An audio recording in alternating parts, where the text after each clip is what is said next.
Greetings everybody, coming to you from my 2024 Mercedes-Benz E350 4matic W214 body style. So I wanted to give a quick video about highway fuel economy. So you can see for the 25 miles or so I was on the highway, I'm averaging 41.6 miles per gallon. That is significantly better than the 33 on the Windows sticker.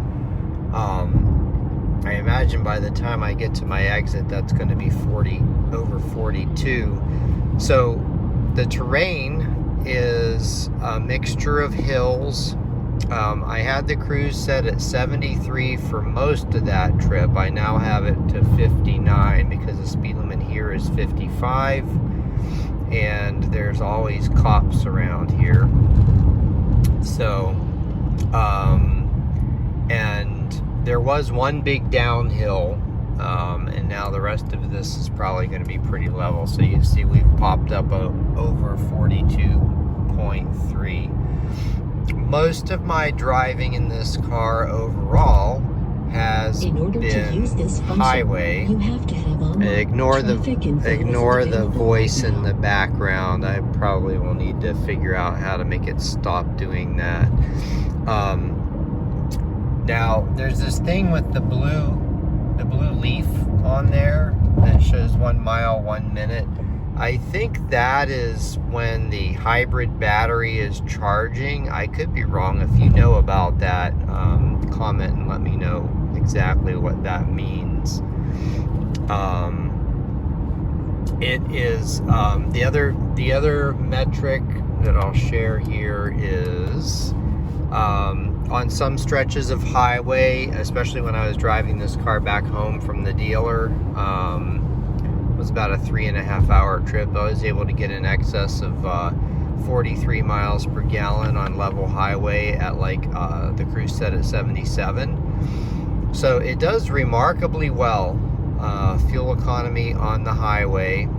And you see here I'm probably easily going to hit 43 now by the time I get to my exit.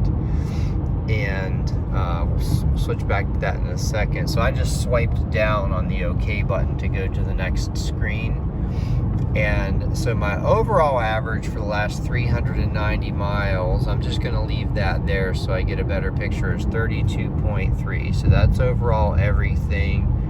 That includes a lot of spirited driving, some idling, city driving, running errands and stuff like that. But probably still, I'm going to say 70 to 80% highway gets me to that number. So it might not hit 43 by the time I get to the next exit. It seems to be actually going in the other direction. However, one trick I've found when I'm coming up on an exit and I hit the cancel to turn the cruise off and coast, I think it basically does a complete fuel shut off. You can see that is in the charge zone, so it's charging the hybrid battery right now. And I think that's when you can get a dramatic increase in your instantaneous fuel economy. So you'll see it's going up pretty fast there. Now we are over 43. But anyway, so remarkable and quite impressive fuel economy from this car. And the other thing to note, I still have 61 miles to empty. The dealer filled up the car for me when I purchased it, and it had like 55 miles when I got it. So it looks like an easy 500 miles per tank with some mixed driving. So that's a quick update for those of you who are wondering about the fuel economy of the E350. Have a great day.